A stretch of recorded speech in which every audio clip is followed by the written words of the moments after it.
Hi, it's Merv again. What I thought I'd do is just show you around the inside of the engine compartment of a 2013 Phase 1 Duster. Again, I do see questions pop up of how do you fill it up with oil, where's the washer bottle, simple things like that, how do you adjust the headlights. So today we'll show you around and hopefully answer some of your questions. Okay, first and foremost and the most important part of this is your engine dipstick.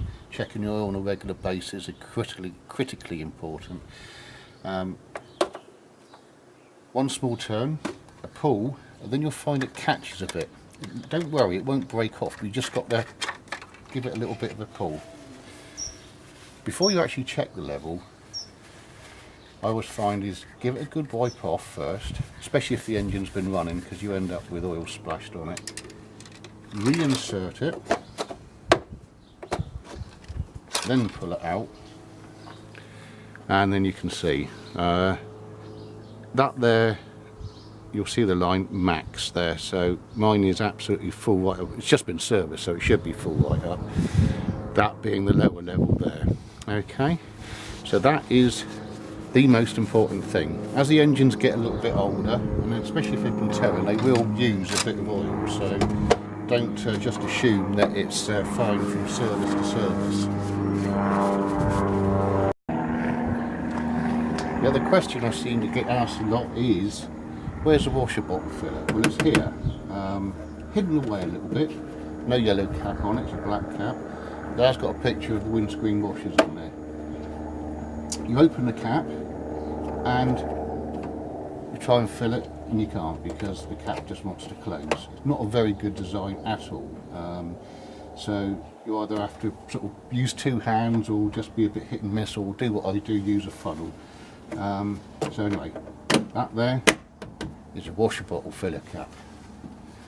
Here is a bottle that you shouldn't need to touch. This is your expansion bottle for your cooling system.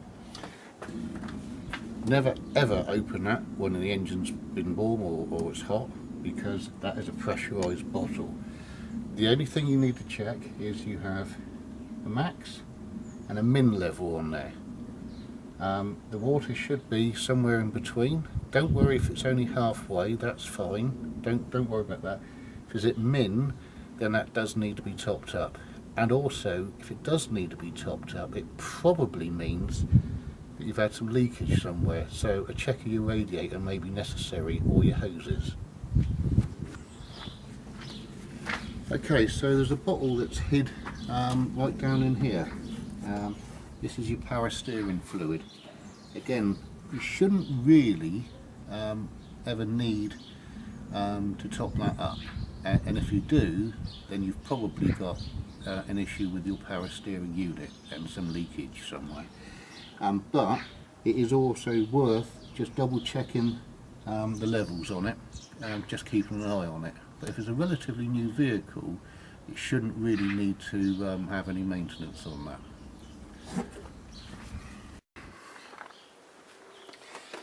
So this here is your brake fluid reservoir. This should be changed on your 4th year service, although I've got my doubts that my dealer's actually done it. I'm looking at the state of the oil in there, so I have just written him a letter about that. Again, all you really need to do is check the level on it. It will go down very slightly as your brake discs, as your brake pads wear and your drum pads wear, but nothing significant. You shouldn't ever really need to top that up, and if you do, you may have an issue with leakage in the system.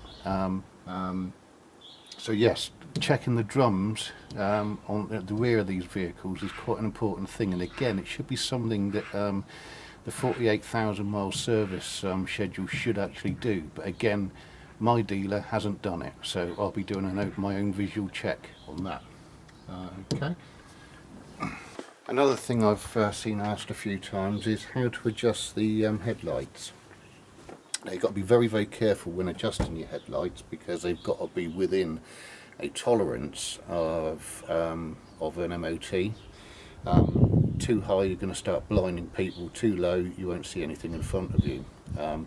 I would always advise to actually get this done professionally. But if you know what you're doing and you've got somewhere measuring your beam, it's simply, there's a hole either side here. It takes a 6mm Allen's key.